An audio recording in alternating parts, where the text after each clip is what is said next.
On August 15, 2016, a man in Florida was just about to head to bed when he heard a terrible scream from across the street. Jeff Fisher then stopped in his tracks. He knew that the couple across the street, Joseph and Michelle Stevens, often watched TV in their garage in the evenings to try to escape the Florida heat, and that they would usually leave the garage door open while they did that. Everyone in their neighborhood knew it too. Joseph and Michelle were well-liked and often invited neighbors to come and sit with them, or just waved hello as they were passing by the garage door. But Jeff had never heard anyone scream like that, and maybe most importantly for this case, he had never heard Michelle scream like that before either. He immediately knew that something was wrong, and wanting to be a good neighbor, Jeff headed across the street to see if he could help. There, he found Michelle lying on the floor in a pool of blood. It looked like she had been attacked and brutally killed in her own home. Jeff was shocked and desperately tried to help Michelle, but quickly found himself a victim of an attack. A young man pounced on Jeff, and in his hand was a knife. Jeff was then left in the impossible situation of trying to help Michelle while also defending himself, and ended up running through Michelle and Joseph's house to get away from the attacker. He could hear the young man close behind him as he first ran through the house and then around it to get back to the safety of his own before he was able to take stock of the situation. Jeff then called the police, and it was only while he was on the phone with the dispatchers that Jeff realized that he had been stabbed himself multiple times as well. The situation was grim, but somehow it managed to get even grimmer by the time the first responders made it to the scene. Michelle was still lying silent and motionless where Jeff had last seen her, but now her husband Joseph was with her too. It looked like he had also been stabbed, but most shocking of all, the young man who had attacked them was wrapped around Joseph, tearing chunks of Joseph's face and chest away with his teeth. Joseph cried out as the young man bit into him, meaning that despite the chaos and carnage unfolding in front of them, there was still a chance for first responders to save him. The police officer on the scene tried to pry the young man off of Joseph, but the attacker was strong, far too strong for one policeman to handle alone. The officer called for backup and pulled his service weapon only for the attacker to ignore him and continue biting Joseph. The officer threatened to shoot, but he couldn't actually risk catching Joseph in the crossfire, so he had to wait for backup. More police officers arrived and tried to wrestle the young man away. They tased him several times and deployed a canine unit, but every time they managed to get Joseph free, the young man would break away and get right back to it. He snarled and growled like an animal and ignored the canine biting his own arm. Eventually, it took 4 officers to get the scene under control, and by then, both Michelle and Joseph had unfortunately passed, leaving their neighbor Jeff to be the only surviving victim that day. The Florida streets were stunned into silence after this brutal and gruesome attack, an attack that at first glance seemed to be the horrible result of drug taking gone terribly wrong. But the tests on the young man all came back negative, excluding small trace amounts of marijuana, and once the investigators were able to track down the identity of this maniac killer, the case only grew more tragic. Austin Harrouff was born in December 1996 and was now a 19-year-old boy studying at Florida State University. Growing up, he wrestled, played football, and now that he was in college, he was in the Alpha Delta Phi fraternity. He worked out and wanted to be a bodybuilder and always seemed to be trying to better himself. But maybe he had his reasons for wanting to do so. After talking with Austin's parents, the investigators were able to catch a glimpse of what was going on with Austin below the surface. As a teenager, he had often suffered from bouts of depression, and now that he was a young adult, the situation only seemed to be getting worse. Now, Austin suffered from massive mood swings.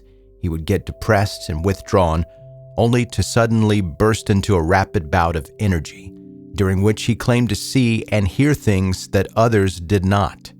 During the weeks leading up to the attack, Austin told others that he had started to feel like he was Jesus and would later be worshipped. He claimed that he had superpowers and he was invincible. And to prove it, he started walking into the streets to show people that passing cars wouldn't hit him. At home, he felt like he was in danger. He kept the family dog with him at night for protection, and then began patrolling the halls, banging on bedroom doors to tell the people inside that he was there and he would keep protecting them all the way through the night. He told family and friends that he was seeing evil figures, all dressed in black with white faces, and yet most of the people around him believed that Austin was simply going through something and would eventually come out the other side. Austin was left alone to do his own research on his situation, most of which was done on his phone and computer, and involved searches like, "Must I sleep?" "I think I'm going crazy, am I?" and "What am I?" The day before the attack, Wade Heriff took his son to a gun show where he bought Austin a switchblade. Let me say that again.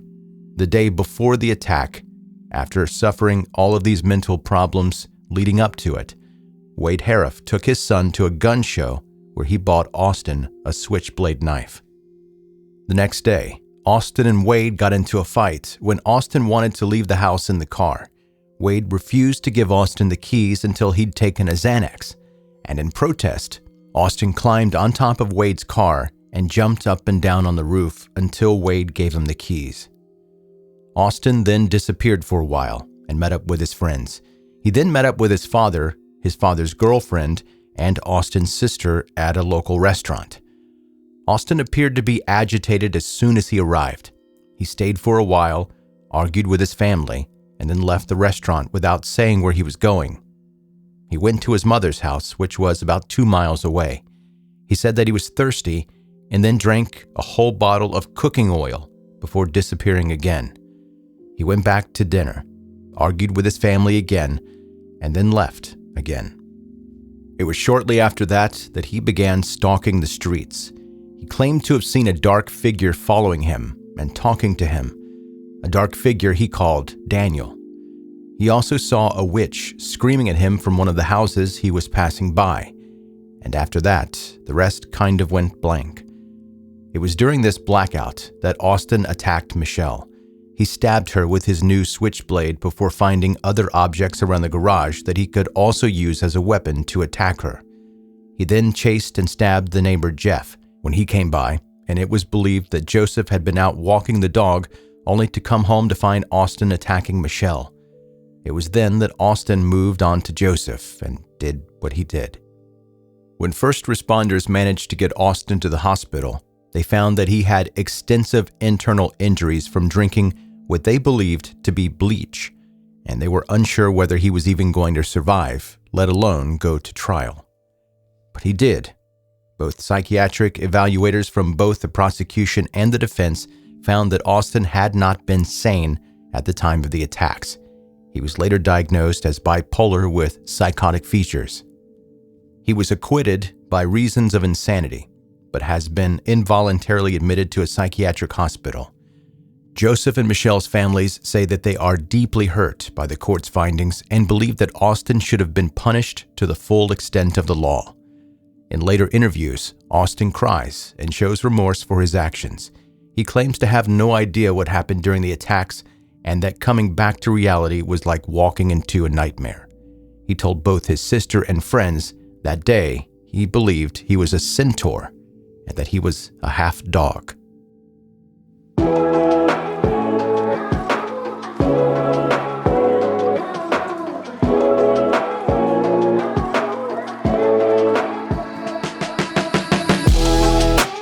That's 10-Minute Murder for today. Brief and bingeable true crime.